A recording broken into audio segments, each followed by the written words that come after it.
This year has been so busy. I think everything is kind of getting back to the way it was pre-COVID, and I'm just not used to the rush. So this weekend is the first weekend in weeks and weeks that we don't have any activities on. And I'm really looking forward to doing a whole bunch of projects that have been on my to-do list for ages, and I just haven't had a chance to do them. I've also got one very big project coming up, and I know once I get started with that, I'm not going to have time to do all these little things. So I'm looking forward to getting them done so that I can start on my big project. And I've also not had time to make YouTube videos, and so I'm really looking forward to showing you what we've been doing around our homestead this week. Before I started with my projects, I decided to give my house a bit of a clean. I only gave myself 1 hour to clean, else I get caught up in cleaning and I clean all day and never get to any of my projects. So by the end of the 1 hour, my house was not sparkling, but at least a little bit was done so that I can get started on those projects. So the one little job I have to do today is plant some granadilla vines across our boundary fence. Luckily it's not a very big job, I just have to dig some small holes, but our ground is really hard, so it takes a long time. So I just dig a little bit, fill it up with water, and dig a little bit more until it's done, hopefully by the end of the day.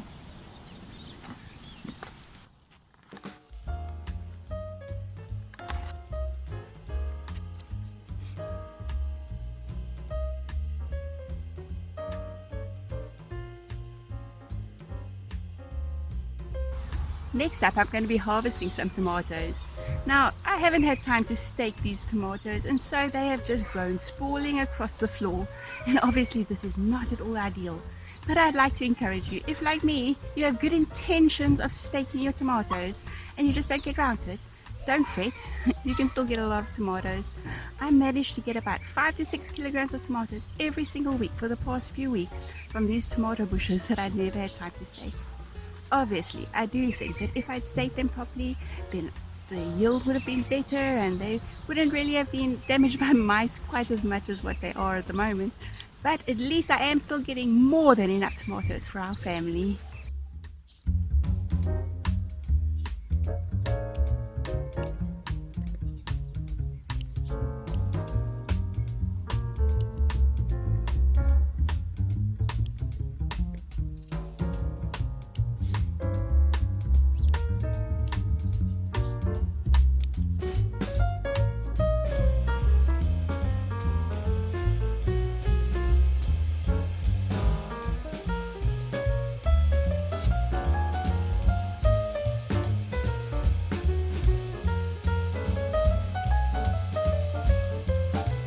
So 2 days ago I harvested all the tomatoes I could, and now again I've got another whole container full of tomatoes.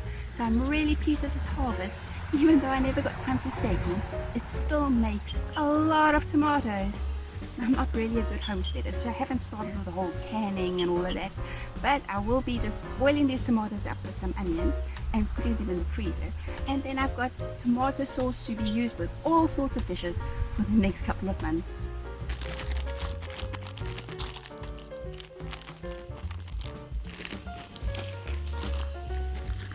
And back to those granadilla vines. Now that the water has softened the soil some more, I can finish digging the holes to the desired depth. I add some bone meal and compost to the soil and mix it in.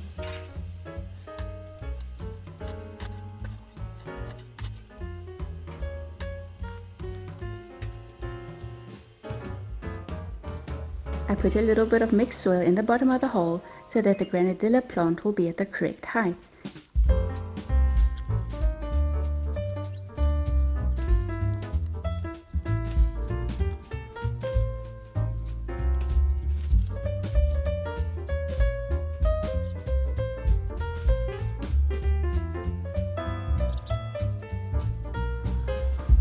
And then fill up the hole and push down the soil firmly.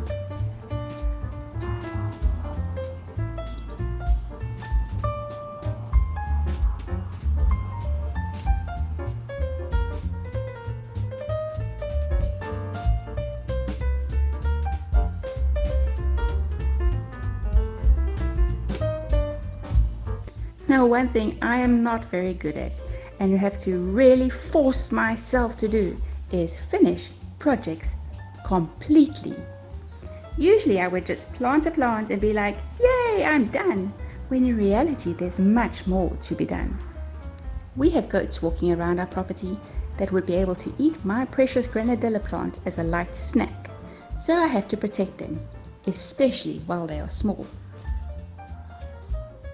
I've got some fencing to put around each plant. I just attach it with cable ties. Easy peasy.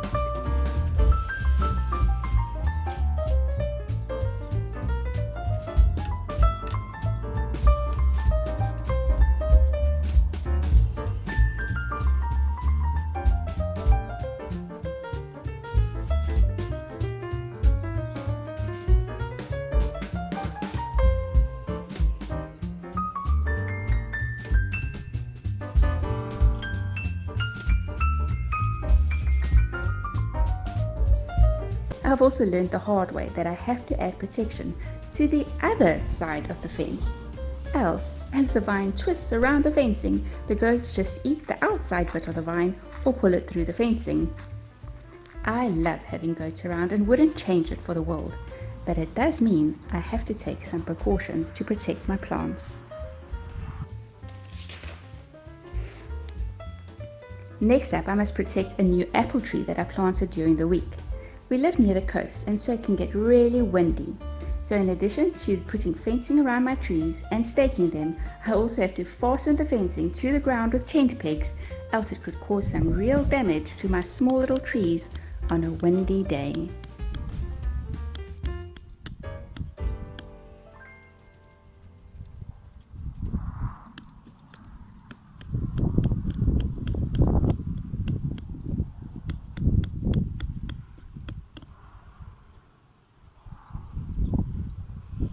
One of the first things that we bought when we moved into our new house was a shoe rack to put right by our front door so that we can put all our muddy, dirty shoes on the shoe rack before we go inside and not get the house all dirty.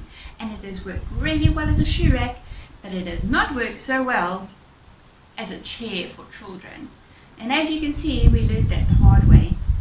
I've actually bought all the dial sticks and everything I needed in order to fix it. But as I was looking at it, I realized we only use the top shelf in reality. So I might as well just take this broken shelf off, not bother about fixing it, and we just use the second shelf as the top shelf.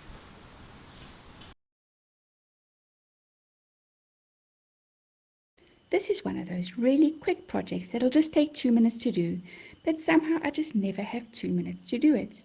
But today is the day I am going to get all these little jobs done.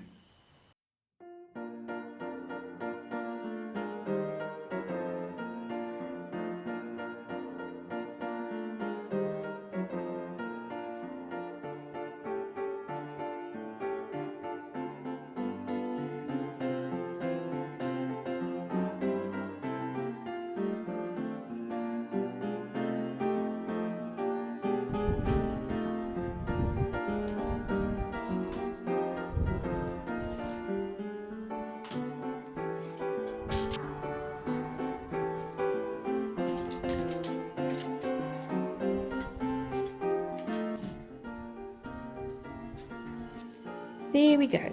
Our shoe rack is fixed. My family love eating fresh tomatoes, but there is no way they'll be able to eat all these tomatoes before they go off, especially seeing as this is the second or the third time this week that I'm harvesting them. So I must do something to preserve them. I haven't learned yet how to can tomatoes or to make tomato jam, but we do use a lot of tins of tomato and onion sauce in pasta dishes, pizzas, mincemeat and stews. So if I'm able to make a lot of tomato and onion sauce and freeze it, then I won't have to buy tins of sauce for months and months. And making tomato and onion sauce is so easy and doesn't take much prep time. So this is my go-to way of preserving tomatoes at the moment. For convenience, I chose to use diced frozen onions today, but usually I would dice them myself, but using frozen ones is certainly much easier. Fry the onions over low heat and add the tomatoes. Seeing as my tomatoes are so small, I just cut them in half and chuck them in. Cook them over low heat for quite a long time, maybe an hour or so, until the sauce looks ready. Also add some garlic if you like.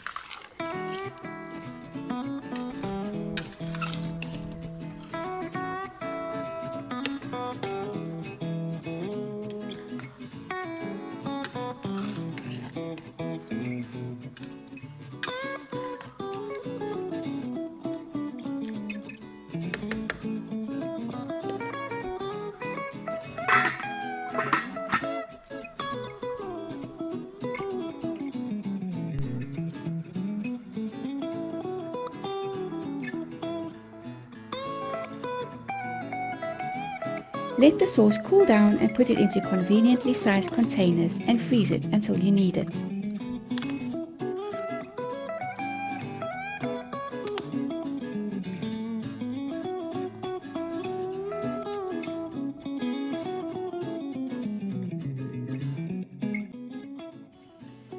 After spending some time inside for a few hours during the heat of the day, I'm back in the garden in the late afternoon. This time to do some tree care. I planted this elderberry bush about 6 months ago, and the snails absolutely love it.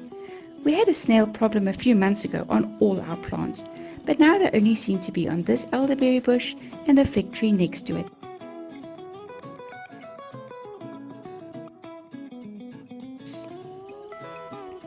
Instead of using poisons, I'm just manually taking off all these snails and putting them into a container of salt water. It feels a bit mean, but it works. When I first noticed these snails everywhere, I thought I could feed them to my chickens, but they refused to eat them.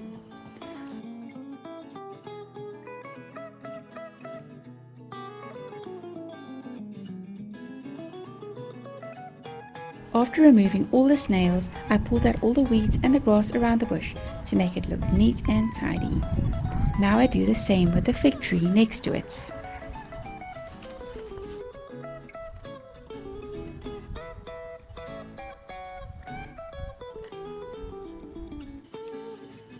There seem to be so many snails on it this morning, but now there are only a few.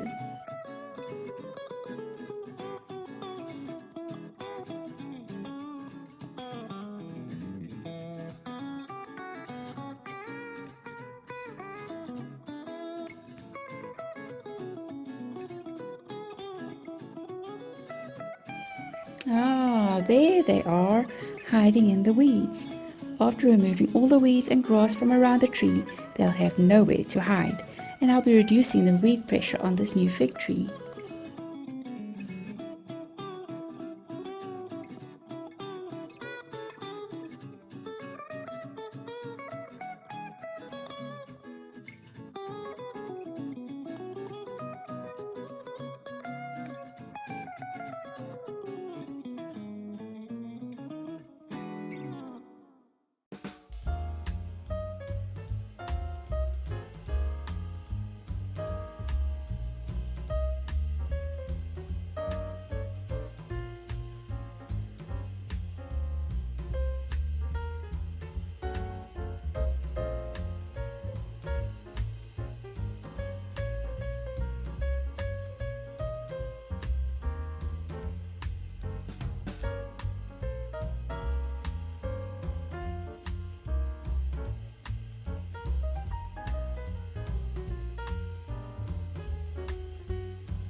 And a little bit of water after a warm day will soon have these plants thriving.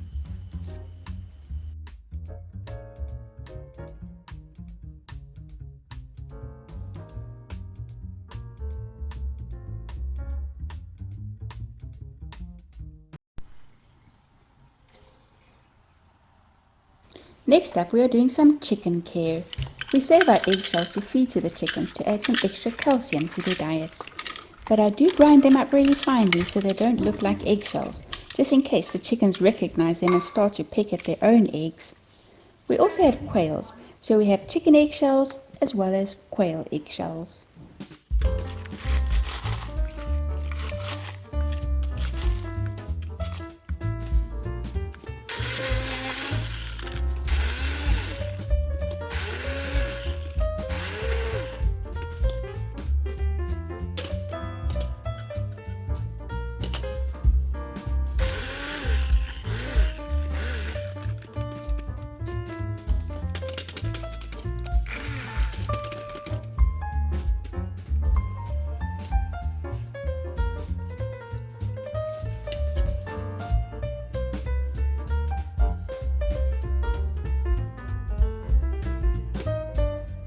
I close my chickens up in their chicken dome at night, but allow them to free range during the day.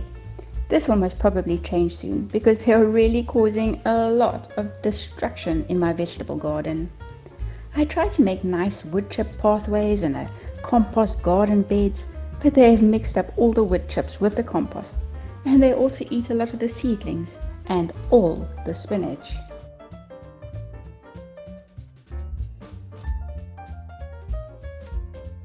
The other problem with free-ranging chickens is that they've recently stopped laying in their lovely laying box, and for the past 4 days I haven't had any eggs.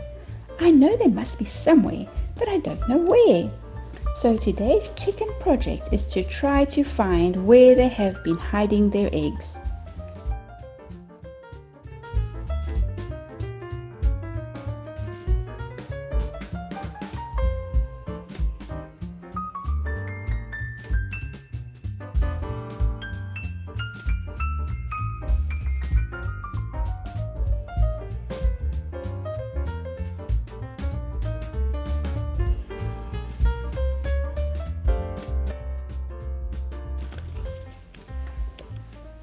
The first 2 eggs were easy to find.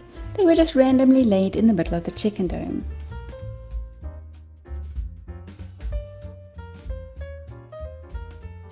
My vegetable garden has surely turned into a jungle. It's a chicken's paradise for hiding eggs.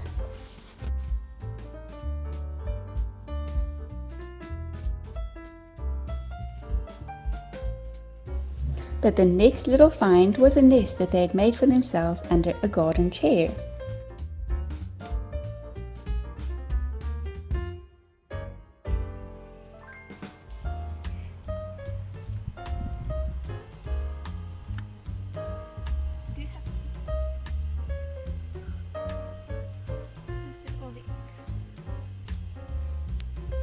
Thank you, Robin.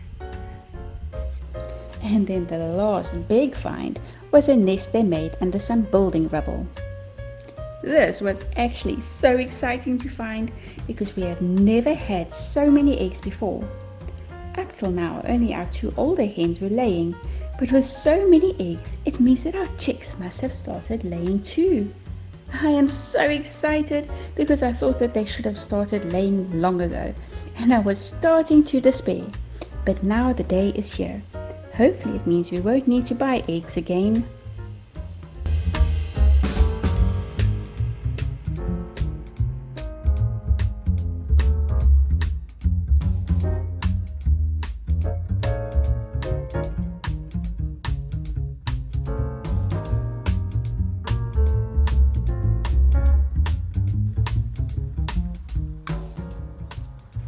The next little project is something that I should have done ages ago. My drip irrigation pipe popped out of its clamp, so I haven't been able to use it for quite some time. And I know it'll only take 2 or 3 minutes to fix, but to find 2 or 3 minutes to go and fetch the tools just seems impossible in our normal everyday life. But today is the day. And I must admit it's all my fault that this happened in the first place, because when I installed it I was too lazy to go and fetch the tools and just tightened it by hand.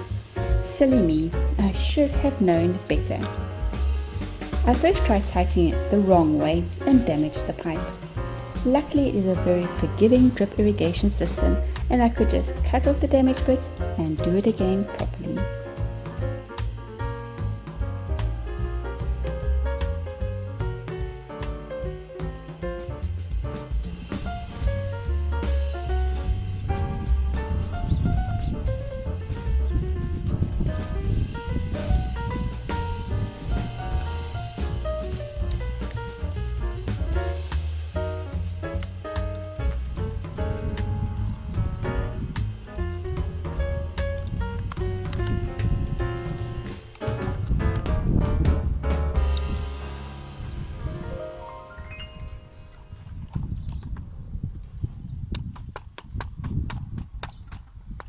Oh dear, I should have removed the stinging nettle before getting started. Ow!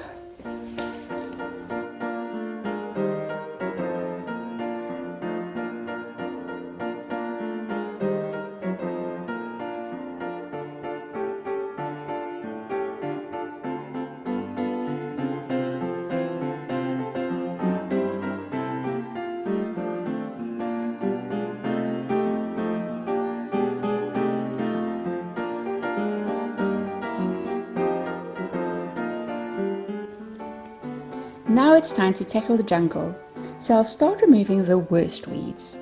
My next big project is to get this vegetable garden ready for the new season. It's going to take quite a few days and possibly even weeks to do so, so I'm glad that I've had the time to do all these little projects around the homestead before starting that big project. Else these little things would never have gotten done.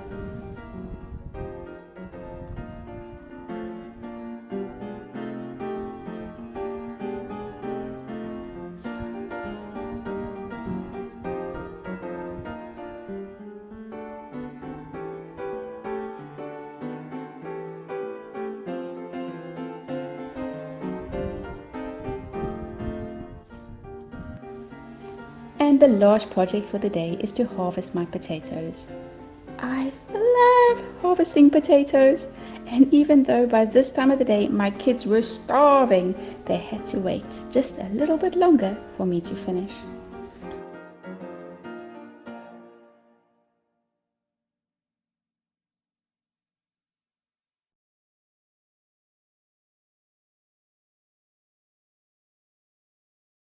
I had planted 4 types of heritage potatoes, and they all did really well.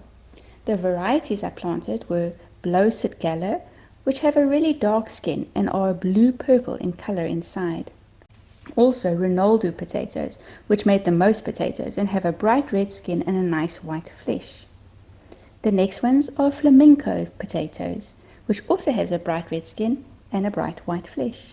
And lastly, bikini potatoes, which have a two-tone skin with yellow and pink patches, and its flesh is a creamy yellow color. The bikini potato bushes were still growing and had many small potatoes under the ground, so I decided to leave them to grow for a few more weeks and let them get a bit bigger. What a lot of potatoes I got! We will eat the bigger ones, but I'm going to try to save the small ones to plant again next year. I hope it works.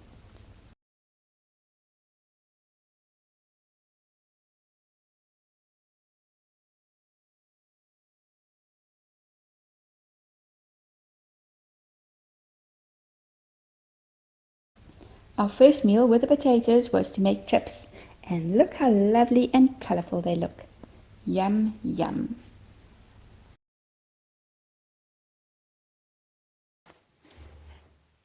Thank you so much for watching all the way to the end.